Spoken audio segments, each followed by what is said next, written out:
Welcome back. This lesson is all about realistic, likable, and dislikable characters. It doesn't matter if the main character is a cyborg or human, the reader still needs to bond with them. Relatable characters are going to have a little bit of good and bad qualities. So likable characters will have more good qualities, while unlikable ones will have more bad. Emotions are a great bonding tool to use. How the characters react emotionally to situations are powerful in creating a deeper bond. And backstories help us understand the characters and their motivations. Habits like cracking knuckles or rubbing their face when they're stressed can not only help the reader relate, but also can tell us something about the character themselves. Maybe one who cracks their knuckles is more prone to fighting, while another one who bites their nails is probably not. This list just has a few examples, but all characters should have a mix of the two. They can be a reckless dreamer or a wise, bossy person. Striking the right balance is key. The main characters should have a few less desirable ones, especially in the beginning, so that they can become a better person through the course of the book. Or the opposite if the main character has a negative arc. Let's look at a few examples here. Sherlock is most certainly the hero, but think about what we like about them and what we don't. He's intelligent and has amazing skills of observation, and he uses them to solve cases. But he has almost no compassion, little understanding of human reactions and interactions. Even with these huge faults, we still root for him. Why? Because he helps people through solving their issues. He may see it as simply a challenge, but he helps these people all the same. And he is pitted against an extremely bad character. Moriarty is also very intelligent and has a better grasp of humanity. But because he understands people, he uses good quality intelligence to manipulate others, especially our hero. We hate him for what he does, but we kind of like him for his slyness and his taunting. Doyle makes us want the socially awkward, sometimes rude character to win, even with all his faults. And we want the baddie to lose, even though he has a more relatable personality. Having rivals with similarities makes these books work. And now that doesn't have to be the case. The main character can be the polar opposite of the antagonist. Harry and Draco, for instance. Harry fights evil with all his might, while Malfoy's envy drives him to the evil side. Now, Draco's character actually strengthens Harry's resolve to do good, so they are polar opposite characters that influence each other's actions. Emotions are another great tool for bonding and relatability. When characters feel, the reader will feel with them or for them and what they're going through. Let's say a character's boss loaded a bunch of work on them with unrealistic deadlines. Their family's on the brink of losing everything, but they need this job to pay the bills.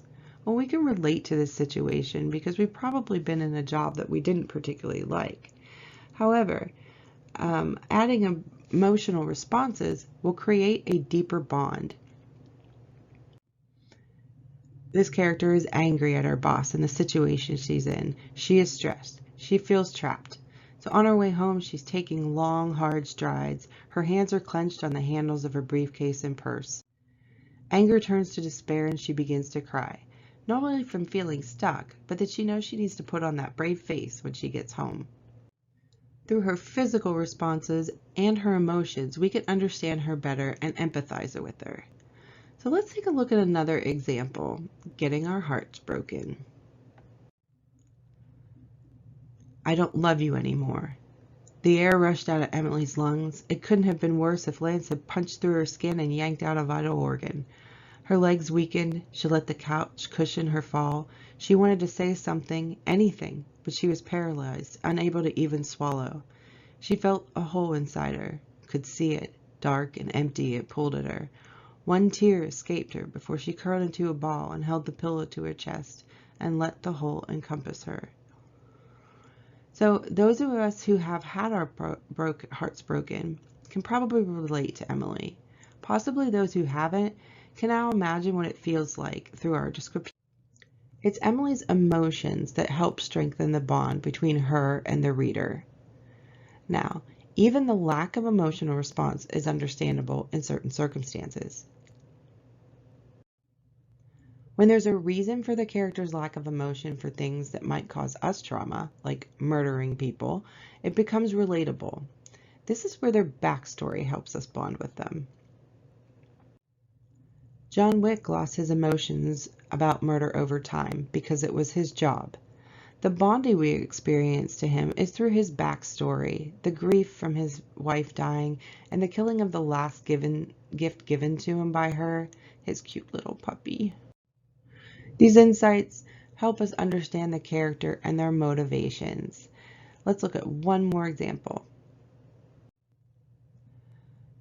Our main character is gentle, kind-hearted, selfless, caring, and generous. He protects his friends and helps them in any way he can. From simply listening to someone's problems, to trying to get his girlfriend off drugs, to rescuing a fellow soldier and endangering his own life in the process. He even funds his friend's dream of starting a business and works with them to help it get up and running. Wow, this guy is great. Is he lovable? Yes. But is he realistic? No one is really that good. So the author added some other qualities for character depth. Forrest Gump is withdrawn. He isn't very intelligent, and he's not intelligent enough to understand the dangers that he puts himself in. He has deep wounds from his childhood. His successes are based in luck somewhat, and his failures in him not understanding other people. Using these multiple techniques creates a well-rounded character, one we can root for and care about. When revealing backstory, there's a tendency to want to explain everything to the reader so that the reader isn't lost. But give them some credit. They know that the backstory will be revealed, and it actually keeps them reading because they want to find out.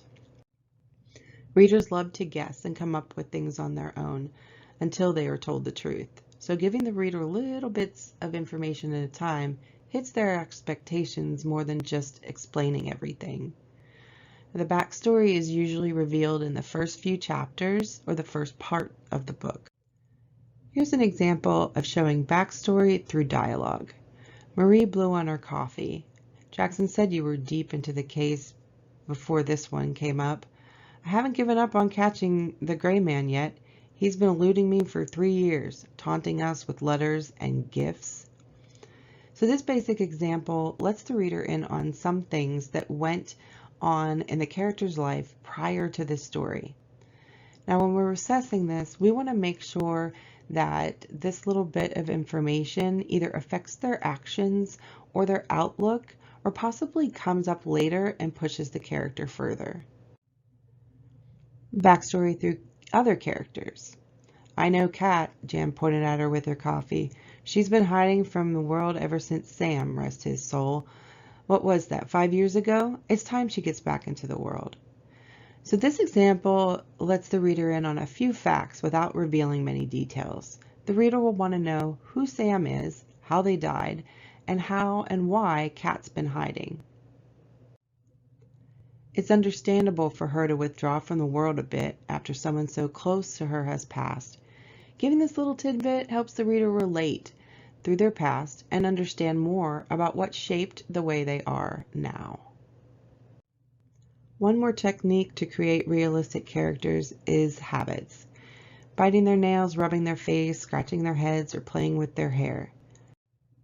These are just some examples of habits people do when they are stressed or they don't want to be in a situation. Little things like this, which may seem unimportant, do help the reader relate to the character. They can also reveal things as well. Someone who cracks their knuckles might be more of an action character than the one who bites their nails. Habits can also help with showing instead of telling.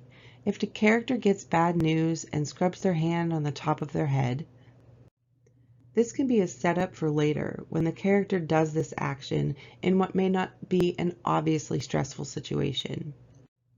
Habits can also decrease dialogue tags but dialogue tags is for another course.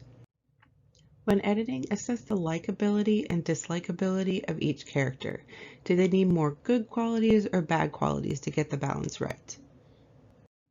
You're going to flag any character that you feel needs to be more well-rounded and state what they are lacking. Maybe giving them another good or bad quality or adding some emotional responses will work.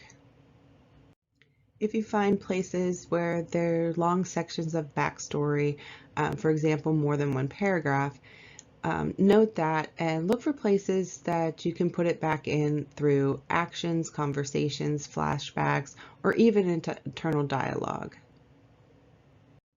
Make a few suggestions on where you think moving some of that backstory would go well. The goal is to bring your attention to where improvements can be made to create realistic characters, well-rounded, and to stop information overload for the reader. That's all for the character lesson. I'll see you next time for character arcs.